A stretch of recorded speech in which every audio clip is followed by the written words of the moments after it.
ancient city of Maresha, where one characteristic of this region is the chalk rock below us. The chalk rock is brittle compared to the limestone, yet remains soft so that cisterns can build or be dug relatively easy. Although the chalk is porous, it does not transmit water well, as its pores are very small, and therefore it is a sealed rock. In a minute, we will understand how it relates to the site we are about to visit.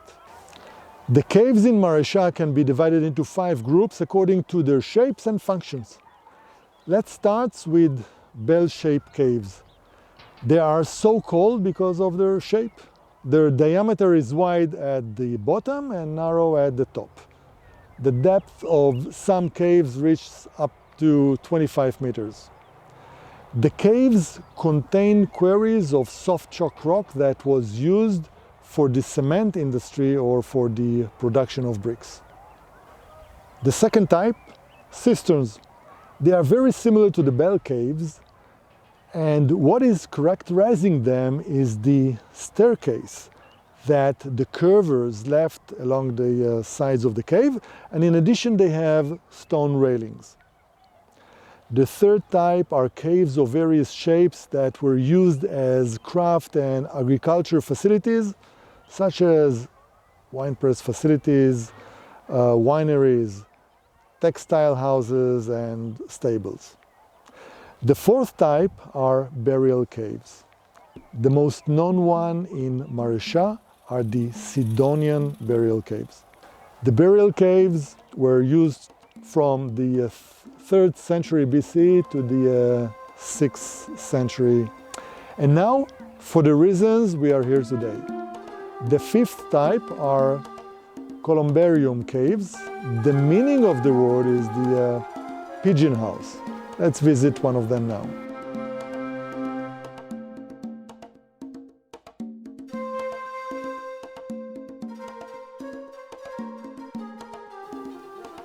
Two minutes on a topic related to the name of the cave, which is the Anders Army, named after its Polish commander, General Władysław Anders.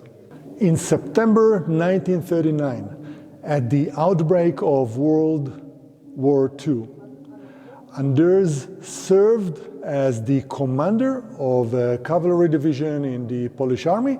He was captured by the Soviets when they invaded Poland. After the German invasion to the Soviet Union in June 1941, the Polish government in exile agreed to cooperate with the Soviet Union against Germany. The agreement signed between them stipulated, among other things, that a Polish army would be established on Russian soil that would be subordinate to the Soviet army. Anders was chosen to command the Polish force. He was released from Russian captivity and began to organize the Polish force that was nicknamed Anders' Army. Although Anders hoped that he would have the opportunity to lead the Polish forces that would liberate Poland, in practice, Anders' army, who numbered tens of thousands of soldiers and by 1942 reported to the Allies, was stationed first in the Middle East and then sent to the front in Italy. On his way to Italy, and due to reasons I will not elaborate on, the journey to Italy went through Port Said in Egypt, and from there by train to the land of Israel, where they arrived at the beginning of 1943. While they were in the land of Israel, they visited Maresha and entered this cave and engraved the inscription Warsaw Poland, as well as an inscription of eagle, which is the symbol of the Polish army. Therefore, it was decided to name the place the Polish Cave. A final note regarding Ander's army. 4,000 Jews served in his army, which constitute about 5% of its soldiers. Regarding the Polish cave, this cave was initially used as a cistern.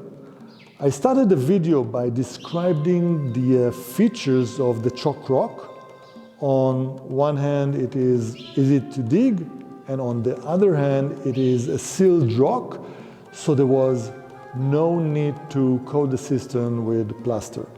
Yet, it is important to understand that since the chalk rock is impermeable to seepage, there are no springs in the Judean lowlands due to the inability of water to percolate. Therefore, these cisterns served as the only source of water for the residents of the area. The cistern received their water from the rain that fell on the hills surrounding the city and from drainage system that carried every drop of rain from the roof to it. And as mentioned in the beginning of the video, what makes the cistern unique is the staircase, as you can see nicely here, that the curvers left along the sides of the cave, and stone railing, as you can also see very nicely in this cave.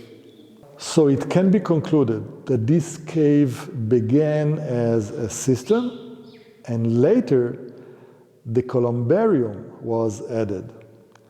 What was the columbarium used for? I invite you to watch the video, the columbarium cave in Maresha, which provides detailed explanation. And to conclude, as usual, a question for you. One of Israel's most known prime ministers served in the Ander's army. What was his name?